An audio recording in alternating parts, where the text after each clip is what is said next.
GTB अस्पताल में गोलीबारी के खिलाफ डॉक्टर्स की हड़ताल जारी। अस्पताल स्टाफ सुरक्षा के पुख्ता इंतजाम की कर रहा है मांग, लेकिन मुख्य आरोपी अभी भी पुलिस की पकड़ से है बाहर।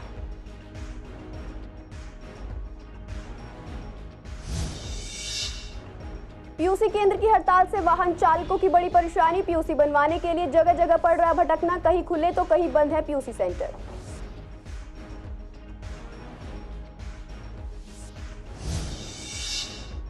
मोहल्ला बसों के चलने से सुगम होगा यात्रियों का सफर। बसों को 2 शिफ्टों में किया जाएगा रन। यात्रियों ने मोहल्ला बसों के चलने पर जताई खुशी।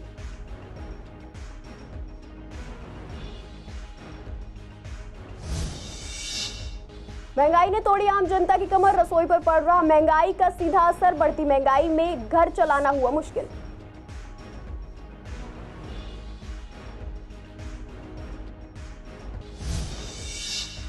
मुहर्रम के जुलूसों में हथियारों के प्रदर्शन पर रोक। उत्तर पूर्वी दिल्ली के डीसीपी ने जारी किया निर्देश। जुलूस मार्ग पर ड्रोन कैमरे से रखी जाएगी नजर।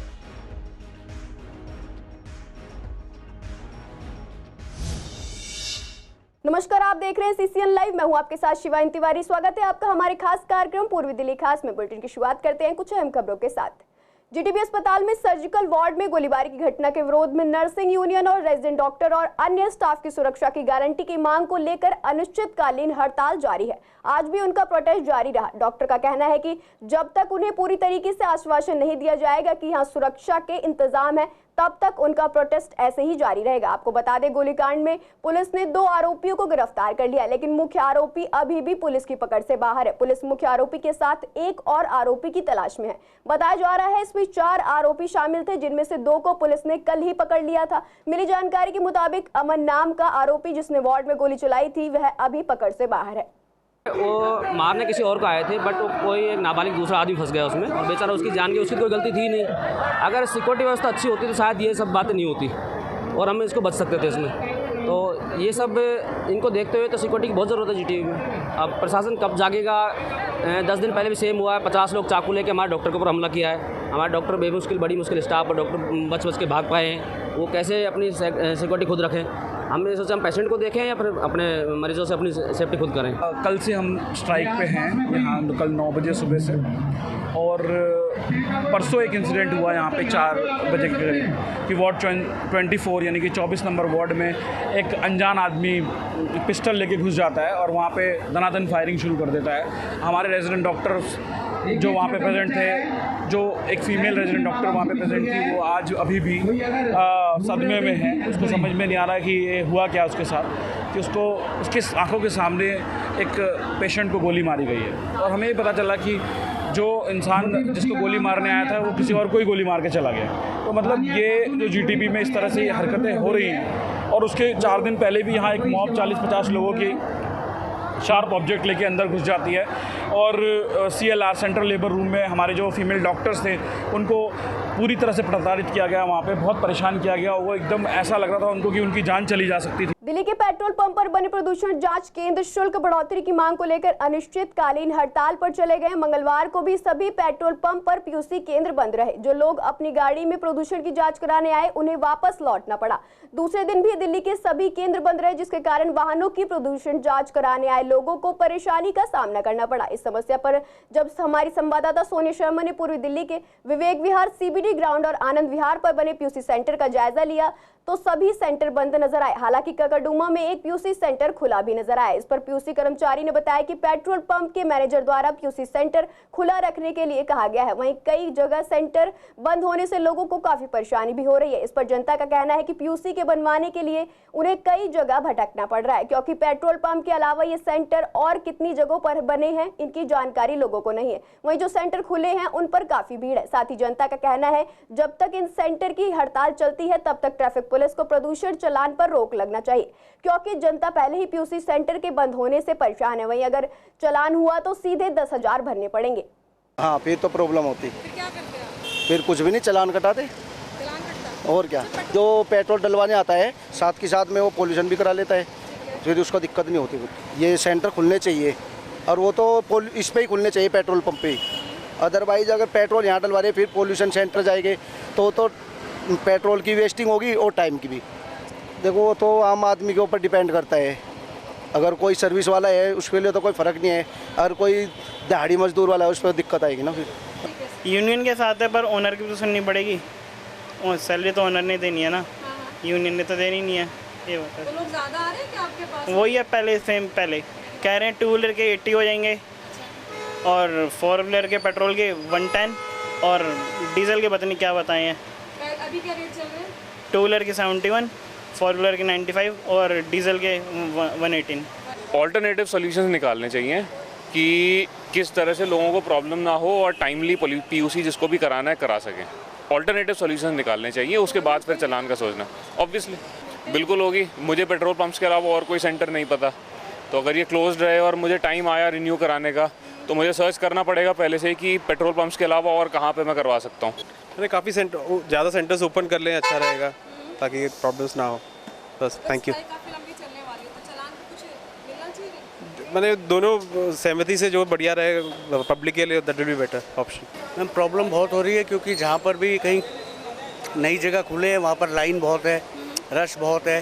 तो यहाँ पर था तो इजी था, वेट नहीं करना पड़ता था, टाइमली काम हो जाता था। तो गवर्नमेंट को क्या करना चाहिए स्ट्राइक को रोकने के लिए? मैम ये पोल्यूशन सेंटर दोबारा रीओपन करने चाहिए ताकि पब्लिक को परेशानी ना हो और फैसिलिटीज़ मिले। पीयूसी नहीं बन पा रहे हैं, चलान कर रहे हैं इस चक्कर में। पुलिस वाले बार बार पकड़ लेते हैं ट्रैफिक में कि पीयूसी नहीं है आपका, और यहाँ आते तो पता चलता है पीयूसी सेंटर ही नहीं है। होना तो यही चाहिए, पीयूसी सेंटर चालू करवाना चाहिए गवर्नमेंट को। और फिलहाल अगर नहीं चालू करवा सकते तो ऑनलाइन है उसका कुछ फैसिलिटी करनी चाहिए जिससे कि हम आराम से पीयूसी निकलवा सकें। इन चीज़ों की दिक्कत तो होगी मैडम, जब आदमी पास 1 किलोमीटर की रेंज में रहता है और 5 किलोमीटर 10 किलोमीटर जाएगा तो फिर प्रॉब्लम तो होगी। मैडम ये तो खोलने चाहिए, नहीं खोलेंगे तो फिर ये चालान से बचाएं, चालान बंद कर दिया जाए तो इससे ज़्यादा क्या होगा। चालान बंद कर देंगे तो फिर जरूरत ही नहीं, मत खोलो, बंद कर दो सारे। पेट्रोल पंप पर बने पोल्यूशन जांच सेंटर्स जो हैं 15 जुलाई से स्ट्राइक पर गए हैं और आज उनका दूसरा दिन है स्ट्राइक का। इसके लिए हमने जायज़ा लिया आनंद विहार, सूरजमल विहार और कड़कड़ुमा में बने पेट्रोल पंप पर बने सेंटर्स का। तो वहाँ पे ये सभी सेंटर्स हमें बंद नज़र आए। लेकिन जब हम कड़कड़ुमा के सेंटर पर पहुँचे तो यहाँ पर जो है पीयूसी सेंटर पर पोल्यूशन सर्टिफिकेट बनाया जा रहा था। आपको दिखाना चाहूँगी यहाँ का नज़ारा। अभी भी जो है गाड़ियों का पोल्यूशन यहाँ पर किया जा रहा है। यहाँ कहने का मतलब ये है कि सेंटर पर जो है पोल्यूशन किया जा रहा था वो बनाया जा रहा है। स्ट्राइक का इस पर यहाँ पर कोई असर नज़र नहीं आ रहा है। लगातार लोग यहाँ पर आ रहे हैं और अपना जो सर्टिफिकेट है वो बनवाते जा रहे हैं। लोगों का यही मानना है कि जिस तरीके से ये सेंटर खोला गया है आगे जो सेंटर्स हैं उनको भी खोला जाना चाहिए, क्योंकि लोगों को अपना सर्टिफिकेट बनवाने के लिए काफ़ी समस्याएं हो रही है। साथ ही हाल फिलहाल में इन दिनों में अगर किसी का पोल्यूशन सर्टिफिकेट ख़त्म होता है, एक्सपायर होता है, तो उन लोगों को भी काफ़ी दिक्कतें हो रही हैं क्योंकि सेंटर्स काफ़ी ज़्यादा बंद हैं। इक्का दुक्का सेंटर्स अगर खुले हैं तो उनकी जानकारी भी लोगों को नहीं है। साथ ही जो पेट्रोल पंप के अलावा सेंटर्स बने उनकी जानकारी भी लोगों के पास इतनी ज़्यादा नहीं है कि वो वहाँ जाएँ और अपना सर्टिफिकेट बनवा सकें। तो लोगों का यही मानना है कि या तो चालान में रियायत की जाए या फिर बंद पड़े सेंटर्स को दोबारा से खोला जाए। कैमरा पर्सन ललित कुमार के साथ सोनिया शर्मा, CCN। राजधानी में सक्रिय सड़कों पर भी यात्रियों को बसों की सुविधा मिलेगी। लंबे इंतजार के बाद दिल्ली सरकार ने सोमवार को मोहल्ला बसों का ट्रायल शुरू कर दिया है। अब दिल्ली के लोगों को जल्द ही परिवहन मंत्री कैलाश गहलोत से नई सौगात मिलने वाली है। आपको बता दें कि दिल्ली में बेहतर कनेक्टिविटी के लिए मोहल्ला बसें जल्द ही राष्ट्रीय राजधानी की सड़कों पर दौड़ने लगेंगी। वहीं दिल्ली के परिवहन मंत्री कैलाश गहलोत ने इन बसों को हरी झंडी दिखा दी है। इस पर सीएन संवाददाता विवेक पठानिया ने अक्षरधाम रूट के ट्रायल का जायजा लिया तो पाया कि बस रूट ट्रैवल में अभी यात्रियों को नहीं बिठाया जा रहा है। इसमें डीटीसी बस स्टाफ एवं उन्हीं के कर्मचारियों को यात्रा कराई जा रही है। साथ ही एक विजिलेंस ऑफिसर और कैमरामैन ट्रैवल कर रहा है। वहीं इस बस को 2 ड्राइवर यानी 2 शिफ्ट में रन किया जा रहा है, जिसमें एक शिफ्ट में 5 टाइम बस रन होगी। वहीं बस स्टैंड पर मौजूद यात्रियों ने कहा कि यह बहुत अच्छी खबर है, मोहल्ला बसों के चलने से सभी यात्रियों की यात्रा सुगम हो जाएगी। अभी मैं मौजूद हूँ अक्षरधाम मेट्रो के सामने और जहाँ से पूर्वी दिल्ली को जोड़ने के लिए जो मोहल्ला बस चलाई जा रही है उसका अभी ट्रायल चल रहा है और इस टाइम पर ये बस अपने गंतव्य स्थान के लिए जाने के लिए अभी मौजूद है।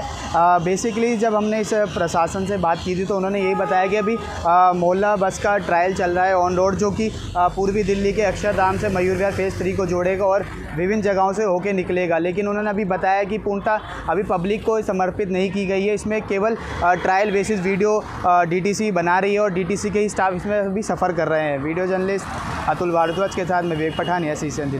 दिल्ली में हर रोज किसी न किसी चीज के दाम बढ़ ही रहे हैं, जिससे मिडिल क्लास परिवार को काफी परेशानियां झेलनी पड़ रही है। इसी को लेकर जब हमने जनता से बात की तो उन्होंने बताया कि महंगाई का सबसे पहले असर रसोई पर पड़ता है, क्योंकि सभी के लिए खाना जरूरी है। अमीरों को इससे फर्क नहीं पड़ता और गरीब छोटा मोटा काम करके अपना गुजर बसर कर लेता है, लेकिन इस बढ़ती महंगाई से एक मिडिल क्लास ही पिसता है। सब्जी हो, दाल मसाले हो या फिर तेल घी या फिर दूध और उनसे बने प्रोडक्ट, सभी दाम लगभग दुगने तिगने बढ़ चुके हैं, लेकिन तनख्वाह में इतनी अधिक बढ़त नहीं होती। एजुकेशन भी काफी महंगी हो चुकी है। जनता मानती है कि ये कुछ ऐसी समस्याएं हैं जिनकी शिकायत किसी से नहीं की जा सकती, क्योंकि सुनवाई नहीं होनी है। बस इस महंगाई के साथ जीना अब एक मजबूरी हो गई है। रसोई का बजट हमारे बिगड़ गया है और टमाटर सब्जी कितनी महंगी हो रही है, और आटा अब तो 32-34 रुपये तो आटा ही चल रहा है, और एमपी का तो 45-48 रुपये पहुँच गया। और दूध की कीमतें आज जो आम बंदे ने चाहिए रोज़ का डेली यूज़ के लिए, रसोई के लिए, वो दूध कितना महंगा हो गया। और बाकी चीज़ें तो बस आसमान छू रही है। दालें वगैरह भी बहुत महंगी हो रही है। बहुत स्ट्रगल करना पड़ रहा है अपनी रसोई को चलाने के लिए। हमें बहुत बजट हमारा हिल जाता है। इतनी हमारी आमदनी नहीं हो रही और सैलरी वहीं की वहीं रह जाती है, उसमें कोई बढ़ोतरी नहीं होती। सिर्फ इसी में ही महंगाई बढ़ती जा रही है, गैस महंगी होती जा रही है, और बंदा क्या करे, जीना बड़ा मुश्किल हुआ पड़ा है। हाँ, बजट तो बिगड़ ही जाता है, फिर हमें उसमें एडजस्ट करना पड़ता है। जैसे टमाटर होते हैं सीजन के टाइम सस्ते होते हैं, तो उस हिसाब से हम उस टाइम यूज करते हैं। अब महंगाई के समय जब महंगे हो जाते हैं कम यूज कर लेते हैं, तो हमें एडजस्ट करना ही पड़ता है, महंगा हो या सस्ता हो। दूध की, सब्जी की, घिया 40-50 थे, भिंडी 60, हाँ 80 मिल रही हैं, टमाटर भी 80 मिल रहे हैं। हाँ, और क्या, ऐसे ऐसे तुमको दे रहे हैं, बहुत छोटे सब चीज़ में महंगाई है जी। परेशानी बहुत ज़्यादा है, और महंगाई कुछ तो जो ये जमाखोर लोग हैं, जो सब्जी दाम है, ये जमाखोरी वजह से ज़्यादा महंगे हुए हैं। तो किसानों की फसल है वो बिल्कुल 0 के भाव मिल रही है, बिल्कुल कम रेट पे, आगे पहुंच के महंगी हो रही है। ये इस बार सरकार को मतलब सख्ताई करनी चाहिए, कदम उठाने चाहिए। दिल्ली पुलिस ने 16 से 17 जुलाई को होने वाले मुहर्रम के दौरान शहर भर में होने वाले ताजिया जुलूसों के लिए तैयारी कर ली है। मुहर्रम को लेकर उत्तर पूर्वी जिला पुलिस के डीसीपी डॉक्टर जॉय तिर्की ने मंगलवार को समीक्षा बैठक की। डीसीपी कार्यालय में आयोजित इस बैठक में सीलमपुर के विधायक अब्दुल रहमान, जिले के एसएसपी, एडिशनल एसपी, तमाम थानों के एसएचओ, अलग अलग सामाजिक संस्थान के प्रतिनिधि शामिल हुए। इस दौरान डीसीपी ने अधिकारियों को निर्देश देते हुए कहा, मुहर्रम जुलूस में हथियारों के प्रदर्शन पर रोक रहेगा। ताजिया की ऊंचाई 10 फीट ही रहनी चाहिए। इसके अलावा राज्य के सभी संवेदनशील जिलों में अतिरिक्त पुलिस बल की तैनाती पर चर्चा की गई है। बता दें, जुलूस मार्ग पर पुलिस बल की तैनाती की जाएगी और ड्रोन कैमरे से नजर रखी जाएगी। थाना स्तर पे, सब डिवीज़न लेवल पे और मेरे लेवल पे भी अमन कमेटी की मीटिंग बुलाई है। सभी ताजियादारों के साथ हमने मीटिंग करी है। एसएचओज और सभी ताजियादार और सभी अखाड़ों के बीच में एक प्रॉपर कोऑर्डिनेशन है। सभी को बताया गया है कि तलवारबाजी और 10 फीट से ऊंची हाइट का ताजिया नहीं होना चाहिए। सभी लोगों को अवेयर किया है और सभी से रिक्वेस्ट भी करी है कि अपने वॉलंटियर्स भी प्रिपेयर करें जो इस सब में सहयोग करें। इसके अलावा हम पर्याप्त संख्या में हमारी फोर्स रखेंगे, सभी जगह पे पिकेट्स और ERV सभी थानों से लगेंगी, तो हमारे पास इसका पर्याप्त बंदोबस्त रहेगा। कितनी जगह से सादरा डिस्ट्रिक्ट में ताजिया निकलेंगे? 30 जगह ऐसी है जहाँ पे ताजिया प्रोसेसन होने हैं, तो उसके लिए हमने उचित अरेंजमेंट निकाल दिया है। क्या सर ड्रोन से भी नजरें रखी जाएंगी इनका? ड्रोन सर्वेलेंस भी किया जाता है, जहां भी आवश्यकता होगी हम जरूर करें। पूर्वी जिला के कल्याणपुरी पुलिस ने एक लुटेरे को गिरफ्तार किया। बता दें, शिकायतकर्ता ने पुलिस को सूचना दी कि रात करीब 10 बजे खोड़ा से बदरपुर जाते समय खिचड़ीपुर के पास नाला रोड पर उसकी मोटरसाइकिल खराब हो गई, जिसके बाद सर्जिकल ब्लेड से लैस एक व्यक्ति ने उस पर हमला कर दिया और उसका AC रिपेयर किट भी लूट लिया। सूचना की जानकारी मिलने पर पुलिस ने मामला दर्ज कर आरोपी की तलाश शुरू की। इस दौरान सूचना पर कार्रवाई करते हुए टीम ने वाटर पंप के पास 18 ब्लॉक झुग्गी कल्याणपुरी में छापा मारा, जहां शिकायतकर्ता की निशानदेही पर 37 वर्षीय सुरेश निवासी कल्याणपुरी को गिरफ्तार कर लिया गया, जिसने अपना अपराध भी कबूल कर लिया। वहीं पुलिस ने आरोपी की निशानदेही पर लूटी गई AC रिपेयरिंग किट और अपराध को अंजाम देने में इस्तेमाल खून से सना सर्जिकल ब्लेड भी बरामद किया। फिलहाल मामले में पुलिस आगे की जाँच कर रही है। मानसरोवर पार्क थाना पुलिस टीम ने 2 शातिर अपराधियों को गिरफ्तार किया है। गिरफ्तार आरोपियों की पहचान समीर और दिल निवास के रूप में हुई। आरोपी के पास से मोटरसाइकिल बरामद की गई है। मिली जानकारी के मुताबिक मोटर वाहन चोरी के बढ़ते मामलों को देखते हुए पुलिस टीम को पिकेट ड्यूटी पर वाहनों की जांच बढ़ाने का निर्देश दिया गया। टीम अपने नियमित गश्त ड्यूटी के दौरान डीडीए फ्लैट चौक मानसरोवर पार्क में वाहन चेकिंग कर रहे थे। इस बीच एक मोटरसाइकिल पर 2 व्यक्ति सीजीएचएस डिस्पेंसरी की तरफ से आए। जांच करने पर व्यक्ति मोटरसाइकिल के संबंध में कोई दस्तावेज नहीं दिखा सके। जांच में मोटरसाइकिल चोरी की पाई गई।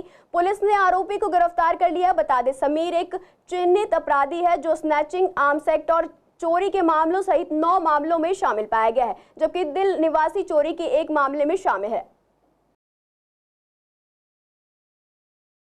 दिल्ली में विधानसभा चुनाव को भले ही अभी समय हो, मगर चुनावी हलचल शुरू हो चुकी है। दिल्ली प्रदेश कांग्रेस कमेटी के अध्यक्ष देवेंद्र यादव अब हर जिले में पहुंचकर कांग्रेस के कार्यकर्ताओं से बात करके सुझाव ले रहे हैं। इसी को लेकर आज जिला कांग्रेस कमेटी कृष्णानगर द्वारा कार्यकर्ता सम्मेलन का आयोजन किया, जिसमें कांग्रेस के बड़े नेताओं ने कहा कि अब हर कार्यकर्ता की बात को सुना जाएगा। वहीं दिल्ली प्रदेश कांग्रेस कमेटी के अध्यक्ष ने साफ तौर पर कहा कि जो गठबंधन था वह सिर्फ लोकसभा चुनाव के लिए था। दिल्ली की विधानसभा चुनाव में कांग्रेस सभी 70 सीटों पर अकेले चुनाव लड़ेगी। आगे उन्होंने दावा किया कि सिर्फ हम चुनाव ही नहीं लड़ेंगे, सरकार भी बनाएंगे। कृष्णानगर आगे जिला कांग्रेस कमेटी के अध्यक्ष गुरचरण सिंह राजू ने बताया कि कांग्रेस हर कार्यकर्ताओं के नजदीक जाकर उसे जानना चाहती है कि वह किस तरह से संगठन की प्रगति सोच रहे हैं। कांग्रेस हमेशा से लोगों की आवाज़ बनके इस ना सिर्फ दिल्ली में बल्कि देश में हमेशा से आवाज़ रही है। जब से मुझे जिम्मेदारी मिली है, मेरी कोशिश है कि मैं हर अपने जो कार्यकर्ता हैं उनसे मुलाकात कर सकूं, उनकी भावनाएं जान सकूं और हमारे संगठन में कहां पर क्या किया जा सकता है ताकि हम मजबूती के साथ लोगों की आवाज़ बन सके।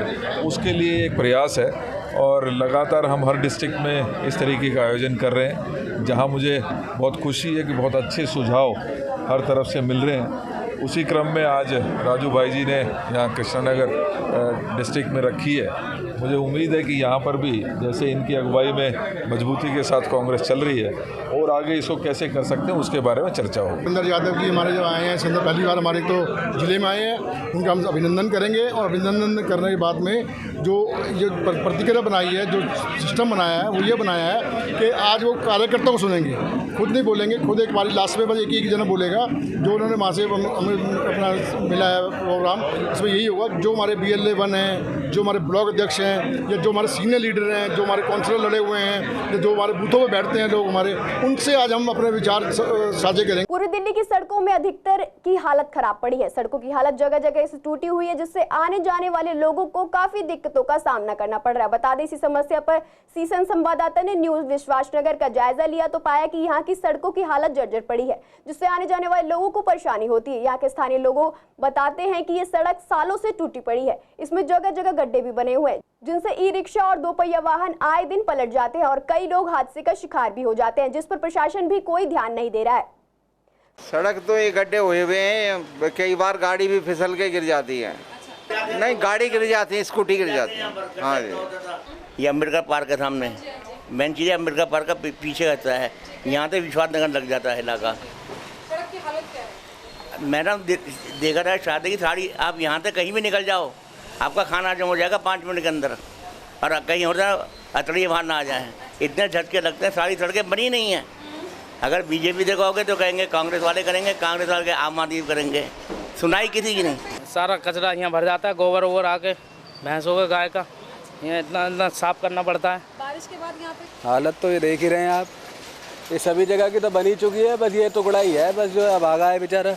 ये आप पूरा देखेंगे, आप इसको 18 क्वार्टर तक जाकर के देखेंगे तो आप खुद ही समझ जाएंगे कितने उसमें गड्ढे हुए पड़े हैं। बहुत परेशानियाँ होती हैं उनके, तो बेचारों के सोकर वोकर सब टूटे ही पड़े हैं। यहाँ पे तो पलट भी जाते हैं जब ऊपर चढ़ाते हैं इधर। और क्या, बरसात में तो जल भराव होता ही है उनमें। अब हमें तो पता चलता नहीं, देखो जैसे आज आप पूछ रहे हैं तो हमें पता चल रहा है कि कोई आया है पूछने के लिए, अदरवाइज तो कोई आज तक हमें ऐसे तो नहीं पूछता कोई। फिलहाल के लिए बुलेटिन में इतना ही। ऐसी तमाम खबरों के लिए बने रहिए CCN लाइव के साथ।